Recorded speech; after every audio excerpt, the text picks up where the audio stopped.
Bienvenue dans l'émission La vérité de l'Évangile avec Andrew Wommack, un ministère d'enseignement qui se concentre sur l'amour et la grâce inconditionnelle de Dieu. Et maintenant, voilà Andrew. Bienvenue dans notre émission La vérité de l'Évangile. Aujourd'hui, nous commençons une toute nouvelle série où je vais parler du fait de vivre le meilleur de Dieu. Ce titre ne vous parle peut-être pas au premier abord, mais je vais expliquer beaucoup de choses. J'ai un tout nouveau livre intitulé « Vivre le meilleur de Dieu ». Et permettez-moi de dire que la plupart des gens ne vivent pas dans ce que Dieu a de meilleur pour eux. C'est pourquoi je pourrais littéralement passer des semaines à vous enseigner ce message et à vous encourager à vivre et à placer votre foi en Dieu pour expérimenter quelque chose de plus grand. Je vais passer un peu de temps sur l'introduction, mais vous devez reconnaître que la plupart des gens n'expérimentent pas ce que Dieu a de meilleur. Le meilleur de Dieu est la pleine santé. Et pas seulement en comparaison à d'autres personnes. Je parle vraiment d'une santé parfaite. Il y a de nombreux passages de la Bible qui confirment cela. Nous en reparlerons. Le meilleur de Dieu dans le domaine des finances est que vous soyez totalement libérés des dettes, que vous connaissiez l'abondance, que vous ayez encore en abondance pour toute œuvre bonne. Ce que Dieu a de meilleur dans le domaine du mariage est bien plus grand que ce qu'expérimentent la plupart des gens. Ils se contentent de vivre bien en deçà de leurs privilèges. Ils ne laissent pas Dieu les guider et ne reçoivent pas ce que Dieu a de meilleur. Pour leurs enfants, pour leur vocation et concernant la vision que Dieu a pour eux. Je vous garantis que Dieu n'a jamais créé de rebut. Dieu n'a jamais créé d'échec, il n'a jamais créé de raté. Lorsqu'il nous a créés, Dieu avait de bons plans pour nos vies. Jérémie chapitre 29, verset 11 dit « En effet, moi je connais les projets que je forme pour vous, déclare l'Éternel, projets de paix et non de malheur, afin de vous donner un avenir et de l'espérance. » Dieu a un plan merveilleux pour votre vie. Et je peux vous dire que la plupart des gens vivent bien en dessous du standard de Dieu. D'ailleurs, je ne crois pas me tromper en disant qu'il n'y a pas une seule personne vivante qui ait totalement bénéficié de tout ce que Dieu a pour elle. Je sais que c'est vrai pour ma propre vie. J'ai vu Dieu faire de grandes choses. Je suis tellement béni et reconnaissant pour ce que Dieu a fait dans ma vie et à travers moi afin de toucher d'autres personnes. Je suis enthousiaste en y pensant, mais je peux vous garantir qu'il y a bien plus que ce que j'ai vécu jusqu'à aujourd'hui. Dieu m'a montré qu'il y a davantage de choses qu'il veut que je fasse et qu'il veut accomplir à travers moi. Je n'ai pas encore passé la ligne d'arrivée, j'ai passé la ligne de départ et je suis sur le chemin qui me mènera où Dieu désire que j'aille. Mais je n'ai pas encore puisé dans tout ce que Dieu a pour moi. Et que vous en ayez conscience ou non, Dieu a davantage de choses en réserve pour vous que ce que vous expérimentez. Permettez-moi de m'adresser ici aux personnes qui connaissent le Seigneur, qui aiment le Seigneur et qui pourtant ne sont pas satisfaites. Il y a de nombreuses raisons pour cela et je m'adresse ici particulièrement aux personnes qui sont insatisfaites. Sachez que c'est Dieu qui vous rend insatisfait. Cela peut vous sembler choquant et vous pouvez vous demander de quoi je veux parler en pensant non. Dieu ne peut pas être celui qui me rend dépressif ou découragé ou autre. Effectivement, mais il y a une satisfaction qui ne peut exister que lorsque vous êtes au cœur de la volonté de Dieu, et vous ne l'obtiendrez nulle part ailleurs. Une situation que le Seigneur a utilisée pour me révéler ses principes, c'est lorsque j'étais pasteur d'une petite église à Seagoville au Texas. J'y ai vécu pendant 2 ans et c'était très difficile. Nous n'avons pas connu un grand succès. C'est le moins que l'on puisse dire, et c'était un combat de survivre durant cette période. Mais je m'étais vraiment engagé, j'aimais beaucoup cet endroit, je priais pour ces gens. Mais je me souviens d'un jour, j'étais à l'église, je priais et en regardant par la fenêtre, j'ai réalisé que ma compassion, ma joie, ma paix d'être à Seagoville au Texas avait disparu. Elle n'était plus. Et en regardant dehors, je me suis dit, qu'est-ce que je fais là? Je n'aime pas cet endroit, je veux partir. Alors qu'avant cela, je me régalais. J'étais dévoué, déterminé à tenir ferme, à prier, mais j'ai vécu un changement radical. C'était comme si mon cœur avait changé en un instant. Et j'en ai moi-même été choqué. J'ai passé 2 ou 3 heures à prier et à demander à Dieu ce qui avait bien pu se passer, en disant « Qu'est-ce qui vient de se passer? Est-ce que cela vient de toi? Ou est-ce qu'il y a quelque chose qui ne va pas chez moi? » Plus je priais à ce sujet, plus le Seigneur me convainquait que c'était lui qui avait ôté de mon cœur le désir de rester à Seagoville au Texas. Donc après avoir prié pendant quelques heures à ce sujet, le Seigneur m'a parlé et m'a dit que j'allais partir. C'était le moment pour moi de partir Et il m'a même donné une date. Il m'a dit que je serais parti au 1er novembre. Je ne me souviens plus de quelle année. Ça devait probablement être en 1975, donc le 1er novembre. Et j'ai prié à ce sujet jusqu'à ce que je sois sûr que c'était bien ce que Dieu me disait. Puis je suis rentré à la maison pour raconter à Jamie que j'avais prié et que Dieu venait de me révéler certaines choses. Et lorsque je suis arrivé chez moi, il y avait un panneau à vendre dans notre cour. Nous étions locataires et il y avait un panneau à vendre dans le jardin. Je suis rentré et j'ai demandé à Jamie pourquoi il y avait cette pancarte. Elle m'a dit que le propriétaire était venu nous annoncer qu'il vendait la maison et que nous devions l'avoir quittée au 1er novembre. C'était la confirmation parfaite et c'était exactement ce que Dieu voulait. Ce que je veux souligner, c'est que l'une des manières dont Dieu nous a conduits est en nous donnant une sainte insatisfaction. Je ne fais pas référence à une détresse qui viendrait de ce monde ou à la tristesse que l'on peut ressentir lorsqu'on a commis une erreur ou autre. Mais parfois, le Seigneur vous rendra insatisfait parce qu'il a tellement plus en réserve pour vous. Il ne veut pas que vous vous contentiez de la situation dans laquelle vous vous trouvez. Alors parfois, il y a d'autres raisons pour lesquelles les gens ne sont pas satisfaits, parce qu'ils ne fixent pas leur regard sur le Seigneur, ils ne cherchent pas la face de Dieu, etc. Mais ce que je suis en train de dire, c'est que certains d'entre vous aimez Dieu, vous recherchez la présence du Seigneur, et pourtant il y a une sainte insatisfaction dans votre vie. Et ce que j'enseigne, c'est que la raison pour cela est que Dieu a bien plus de choses en réserve pour vous. Sur le même sujet, j'ai lu quelque part que parfois, lorsque les mamans oiseaux veulent que leurs oisillons quittent le nid, elles les poussent en dehors afin qu'ils se mettent à voler par eux-mêmes et deviennent indépendants. Elles retirent même les plumes et tout ce qui sert à rembourrer le nid et le rendre confortable afin que les branchages et les brindilles soient exposés et piquent les oisillons pour les motiver à quitter le nid. Dans un sens, c'est ce que Dieu fait chez certains d'entre vous. Il place une sainte insatisfaction dans votre cœur. Les choses qui vous satisfaisaient avant ne vous satisfont plus. Je tiens à nouveau à souligner qu'il y a de nombreuses raisons qui peuvent causer cela. Parfois, les gens ne sont pas satisfaits parce qu'ils ne gardent pas leur regard fixé sur le Seigneur. Ésaïe 26:3 affirme à celui qui est ferme dans ses intentions, tu assures une paix profonde parce qu'il se confie en toi. Mais il existe une sainte insatisfaction et je sais que je m'adresse à des gens que Dieu est en train d'interpeller. Vous savez qu'il y a plus. Vous n'êtes pas satisfait. Vous savez qu'il y a quelque chose de plus grand pour votre vie. Vous savez, lorsque je lis Juges au chapitre 6, par exemple, voici comment je comprends les choses. Je vais retrouver le passage et vous en lire une partie. Il est question de Gédéon, qui était un Israélite. À cette époque-là, les Israélites avaient été envahis par les Madianites qui les opprimaient. Et dès que quelqu'un moissonnait son champ ou battait son blé, les Madianites venaient le leur voler. Donc les Juifs n'avaient pas d'autre choix que de cacher leur récolte afin de survivre. Gédéon était donc derrière le pressoir, il battait son blé et il est écrit dans Juges au chapitre 6 au verset 12 qu'à ce moment-là, l'ange de l'Éternel lui apparut et lui dit « L'Éternel est avec toi, vaillant héros. » Gédéon lui dit « Ah mon Seigneur, si l'Éternel est avec nous, pourquoi tout cela nous est-il arrivé? Où sont tous ces actes merveilleux? Ce que nos pères nous racontent quand ils disent « L'Éternel ne nous a-t-il pas fait sortir d'Égypte? Maintenant l'Éternel nous abandonne et nous livre entre les mains de Madian. » À première vue, on a l'impression qu'il ne prononce que des paroles d'incrédulité, qu'il ne fait pas confiance en Dieu, qu'il ne croit en rien. Et cela semble être une déclaration totalement incrédule. Mais regardez la réponse au verset 14. L'Éternel se tourna vers lui et dit « Va avec la force que tu as et délivre Israël de l'oppression de Madian. » N'est-ce pas moi qui t'envoie? Pourquoi est-ce que Dieu bénirait une déclaration totalement négative qui affirme « Dieu n'est pas avec nous, l'Éternel nous a abandonnés » ? Eh bien, nous n'avons pas la capacité d'entendre l'inflexion dans sa voix pour comprendre exactement ce qu'il a voulu dire.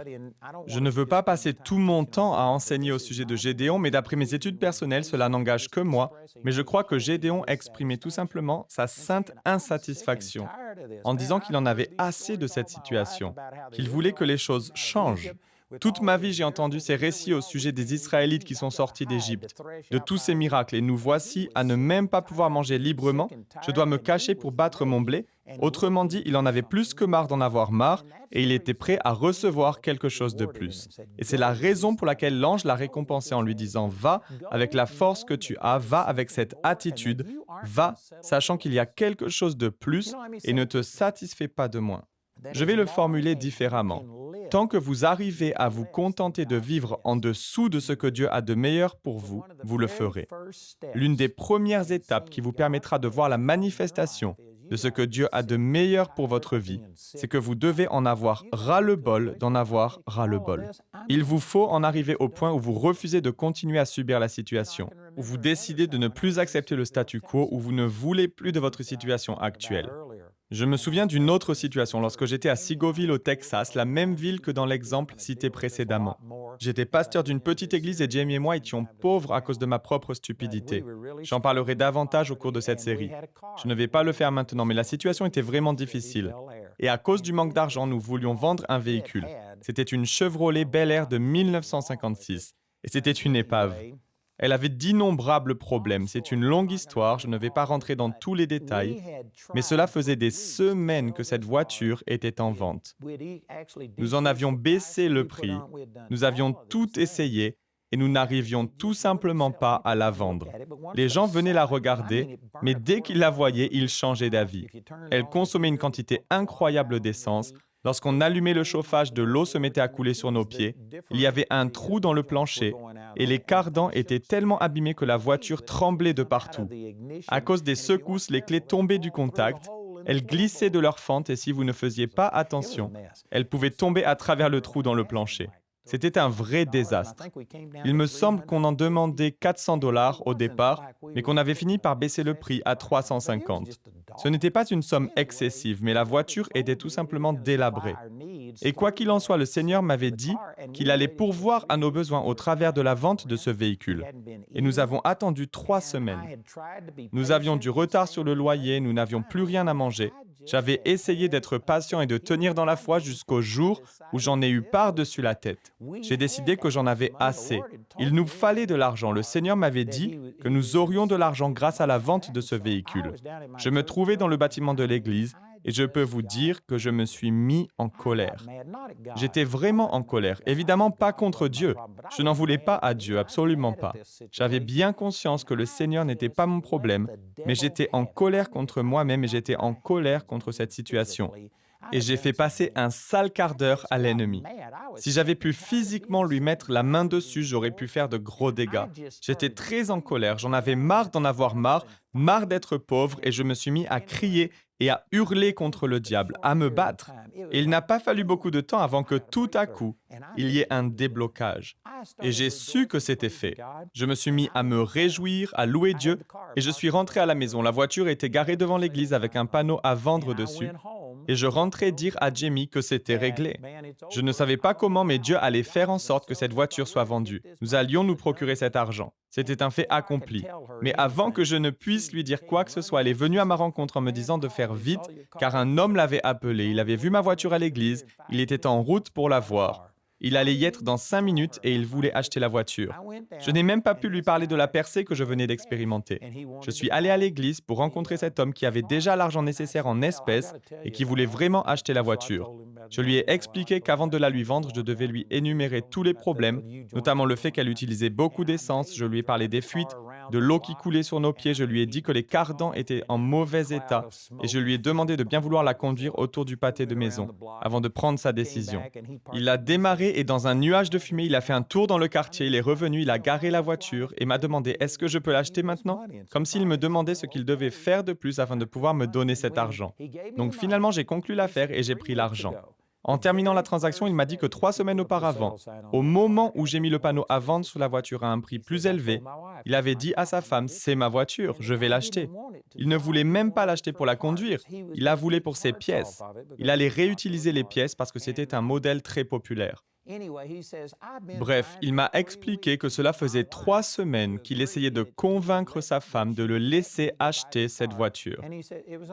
C'était un samedi et il regardait un match de foot, il n'y pensait même plus. Quand sa femme est entrée, lui a tendu l'argent et lui a dit « D'accord, va chercher ta voiture ». Et vous savez quoi? C'est arrivé au moment précis où je priais, exactement quand j'en ai eu marre d'en avoir marre et que j'ai enfin décidé que les choses devaient changer, que je n'allais plus vivre de cette manière. La raison pour laquelle je dis tout cela, c'est pour souligner que tant que vous vous contentez d'expérimenter moins que ce que Dieu a de meilleur, c'est ce que vous avez. Et à la suite de cette situation, je me suis demandé pourquoi il m'avait fallu 3 semaines pour en arriver à ce point de rupture où j'ai enfin décidé que c'était tout, que je n'allais pas accepter que la situation continue. Et ce schéma s'est produit de nombreuses fois. Il y a eu beaucoup de situations que j'ai tolérées, j'ai été patient en me disant que les choses allaient changer, mais au final, j'en arrive toujours à ce point de rupture, à ce stade où je me dis que je ne vais plus vivre de la même manière. Et c'est là que j'expérimente une percée. Et je me demande à chaque fois pourquoi je dois en arriver au point d'être traumatisé et de me retrouver dans une situation terrible avant de refuser que les choses empirent et de me dire que ça suffit.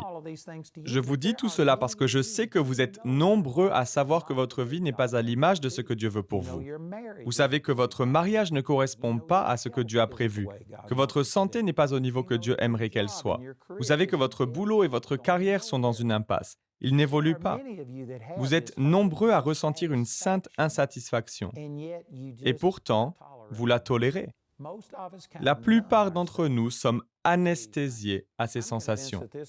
Je suis convaincu que c'est une des raisons pour lesquelles la plupart des gens n'arrivent pas à s'arrêter, à rester tranquilles et à profiter du silence. Vous savez, il est écrit dans Psaume 46:10, « Arrêtez et sachez que je suis Dieu ». Et je pense que l'une des raisons pour lesquelles les gens ont constamment la radio ou la télévision allumée, il faut toujours qu'il se passe quelque chose, il faut qu'ils soient constamment dans l'action, ils ne peuvent pas se poser. L'une des raisons pour lesquelles ils n'arrivent pas à s'asseoir, c'est parce que lorsqu'ils se posent pour contempler, pour méditer et réfléchir à leur vie, il y a une sainte insatisfaction qui est révélée chez la plupart des gens. Lorsque vous êtes silencieux et que vous n'êtes pas accaparé ou bombardé par un tas de distractions, lorsque vous réfléchissez simplement, que vous évaluez votre vie en vous demandant « Où suis-je ? D'où est-ce que je viens ? Où est-ce que j'en suis aujourd'hui ? À quoi va ressembler le futur ?»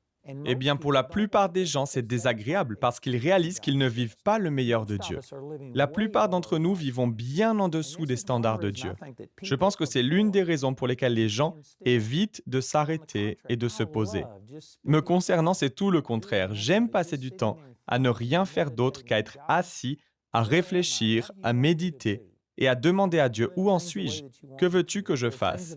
Est-ce que je suis en train de faire les choses à ta manière ? Y a-t-il des changements à opérer ?» J'aime faire cela parce que Dieu me parle et il place sa vision dans mon cœur. Et je pense que beaucoup de gens évitent de faire cela parce que dans leur cœur, ils savent que ça ne va pas. Donc ils essayent de s'anesthésier et d'occuper leur temps de plein de manières différentes. Au cours de cette série, j'aimerais vous aider à faire face à ces réalités et à reconnaître que la plupart d'entre nous vivons en dessous de nos privilèges. Dieu a de bons projets pour vous. Il a un plan qui va bien au-delà de tout ce que vous avez pu expérimenter auparavant.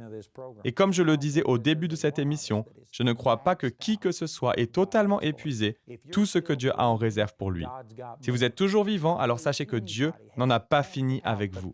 Je ne crois pas que quiconque ait épuisé toute la capacité et le potentiel que Dieu a placé à l'intérieur de lui. Certains d'entre nous sommes plus avancés que d'autres, mais personne n'a pu épuiser tout ce que Dieu a préparé d'avance. Donc je vous encourage, si vous êtes tout jeune dans la foi, si tout ce que je dis est nouveau pour vous et que vous n'avez pas encore poussé les limites et décidé de croire en Dieu pour quoi que ce soit, ou bien si vous marchez avec Dieu depuis toujours, je peux vous dire qu'il en a bien plus en réserve pour vous. Et je veux vous encourager à exercer votre foi pour vivre le meilleur de Dieu. Et pas que pour vous.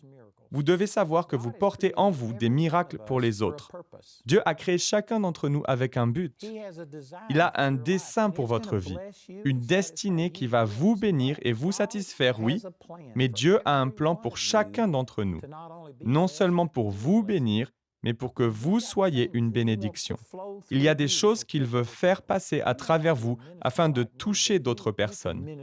Vous n'êtes peut-être pas dans le ministère comme moi, mais vous pouvez bénir les gens dans votre travail, dans votre famille, dans votre quartier, dans votre sphère d'influence.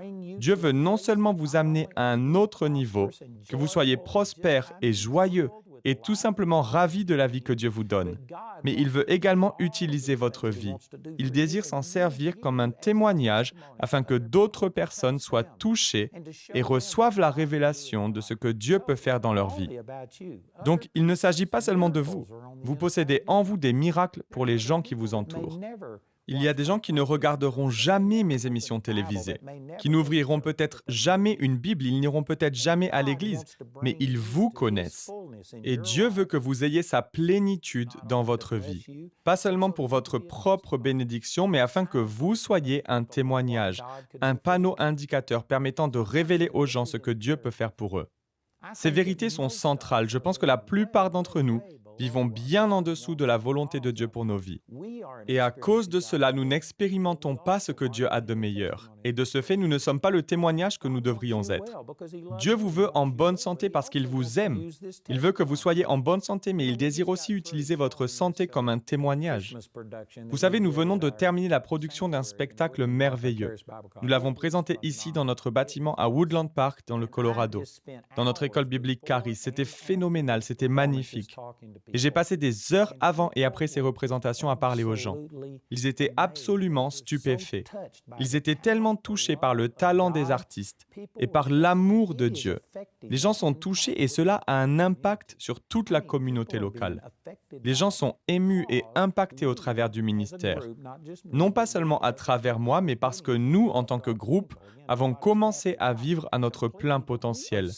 Je le répète, personne n'a totalement épuisé les ressources mises à notre disposition. Mais nous voyons Dieu nous utiliser. J'ai vu des dizaines et des dizaines de personnes à qui j'ai parlé personnellement qui ont été profondément touchées. Leur vie a été changée. Ils ne seront plus jamais les mêmes. Eh bien, Dieu veut faire la même chose pour vous et à travers vous. Mais c'est à vous de l'initier. Dieu a un plan pour vous, mais il suffit de regarder autour de vous pour constater que tout le monde n'expérimente pas ce que Dieu a de meilleur. Et ce n'est pas à cause de Dieu. Ce n'est pas la faute de Dieu. Dieu a un plan pour votre vie, mais il vous faut coopérer. Et l'une des premières étapes, c'est ce dont je parle depuis le début de cette émission, c'est qu'on ne peut pas se satisfaire de mener une vie en deçà de ce que Dieu a de meilleur. Tant que vous supporterez le fait de mener une existence médiocre et ordinaire, vous le ferez.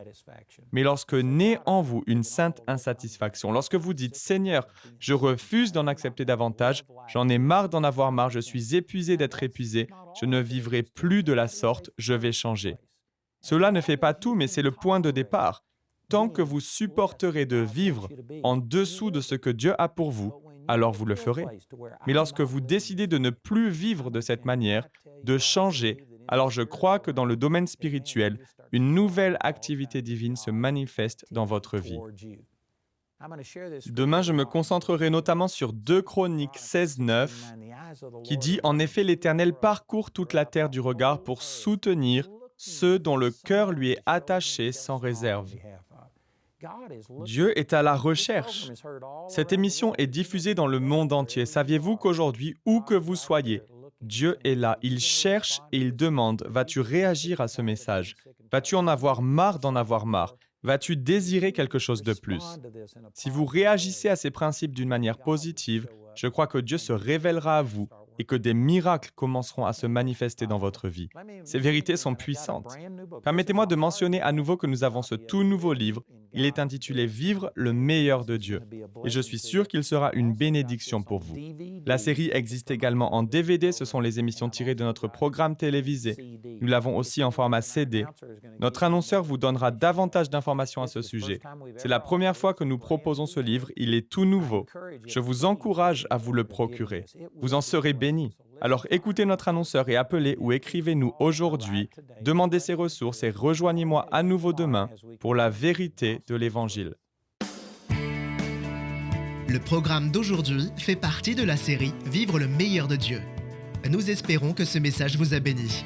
Notre ligne téléphonique est ouverte aux heures indiquées à l'écran. Appelez-nous si vous avez des questions sur ce programme, si vous avez besoin de prière ou si vous désirez commander l'un de nos enseignements. Vous pouvez nous contacter au numéro qui s'affiche à l'écran.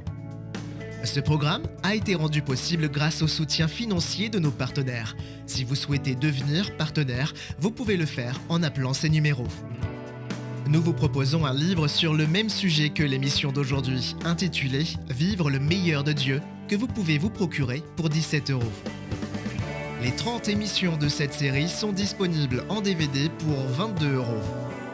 Vous pouvez également vous les procurer en CD pour la somme de 15 €. Si vous commandez les 2 albums, CD et DVD de manière simultanée, le prix de l'ensemble baisse à 30 €. Vous pouvez aussi opter pour les fichiers audio MP3 et vidéo MP4 sur clé USB pour 24 €. Le guide d'études est pour l'instant seulement disponible en anglais. Il inclut le contenu du livre ainsi que des questions en rapport avec chaque sujet abordé afin d'étudier seul ou en groupe. Pour tous nos téléspectateurs qui se trouvent en dehors de l'Europe, tous les produits que nous vous présentons sont disponibles grâce à nos bureaux dans votre région. Vous pouvez les contacter grâce aux détails qui s'affichent sur votre écran afin de connaître le prix dans leur monnaie locale. Andrew a à cœur que chacun puisse écouter ou regarder ce programme à sa convenance et puisse le partager avec d'autres. Si vous ne pouvez pas vous permettre d'acheter cette série, nous vous enverrons un lien afin de télécharger gratuitement l'enseignement de cette semaine en version audio MP3. Pour cela, il suffit de nous appeler. Notez que vous ne pouvez profiter de cette offre qu'en appelant notre ligne téléphonique. Vous pouvez nous appeler dès maintenant au numéro qui s'affiche sur votre écran. Nous nous ferons un plaisir de répondre à vos questions, de prier avec vous ou de vous aider à commander l'un de nos enseignements. Notre ligne sera ouverte pendant les heures indiquées à l'écran. Toutes les ressources d'Andrew en français se trouvent dans les boutiques en ligne des sites internet de nos bureaux affichés à l'écran. Nous espérons avoir de vos nouvelles aujourd'hui. La prochaine fois dans la vérité de l'Évangile, Où que vous soyez à ce moment précis, Dieu est en train de vous parler à travers cette émission. Dieu cherche celui qui dira « Seigneur, je veux expérimenter davantage de toi. Je veux ce que tu as de meilleur pour ma vie. Que veux-tu que je fasse ? Père, j'en ai marre. Je n'en peux plus de regarder passer le temps. » Vous savez, chaque jour qui passe et qui voit le soleil se lever et se coucher, c'est une journée que vous ne pourrez jamais revivre. Soit vous faites ce qu'il faut afin que cette journée compte et aille dans la direction de tout ce que Dieu a pour vous, ou bien si tout ce que vous faites est de survivre, alors vous continuerez à vous diriger dans la mauvaise direction et vous aurez perdu une autre journée. Vous devez en arriver au point où vous décidez de ne plus perdre de temps. Je crois que Dieu parle aux gens à travers moi. Je vous assure qu'il a de bien plus grandes choses en réserve pour vous et que la première étape est que vous soyez insatisfait. C'est ce que recherche le Seigneur. Les yeux de l'Éternel parcourent toute la terre à cet instant précis, à la recherche de quelqu'un. Votre réponse à cela devrait être de dire « Dieu, ne cherche pas plus loin. Me voici, je désire ce que tu as de meilleur. J'en ai marre d'en avoir marre, je n'en peux plus de ne plus en pouvoir. Je refuse de me contenter du minimum. Dieu, je veux ce que tu as de meilleur. » Je prie que Dieu se révèle aux gens et que votre réaction à cet instant précis soit de dire « Seigneur, je veux être tout ce que tu veux que je sois. Je veux voir ta volonté s'accomplir en moi et à travers moi. » Si vous prenez cet engagement, que vous êtes sincère dans votre cœur, je crois que le regard de Dieu s'arrêtera sur vous. J'ai entendu une histoire au sujet d'un homme qui s'appelait Dwight L. Moody. Certains d'entre vous ne le connaissent peut-être pas, mais au 19e siècle, Dwight L. Moody était le Billy Graham de son époque. Il a prêché sur plusieurs continents et a vu des centaines de milliers, peut-être des millions de gens naître de nouveau. Il était puissant dans l'œuvre de Dieu. Lorsque Dwight L. Moody n'était qu'un jeune homme, il s'est rendu à un rassemblement de réveil et personne n'a été sauvé durant cette réunion. Il ne s'est rien passé de majeur ce jour-là, mais l'homme qui prêchait lors de ce rassemblement a dit quelque chose de profond. Ce monde n'a pas encore vu ce que Dieu peut faire à travers un seul homme qui lui est totalement dévoué. Rejoignez-nous pour plus d'émissions La vérité de l'Évangile.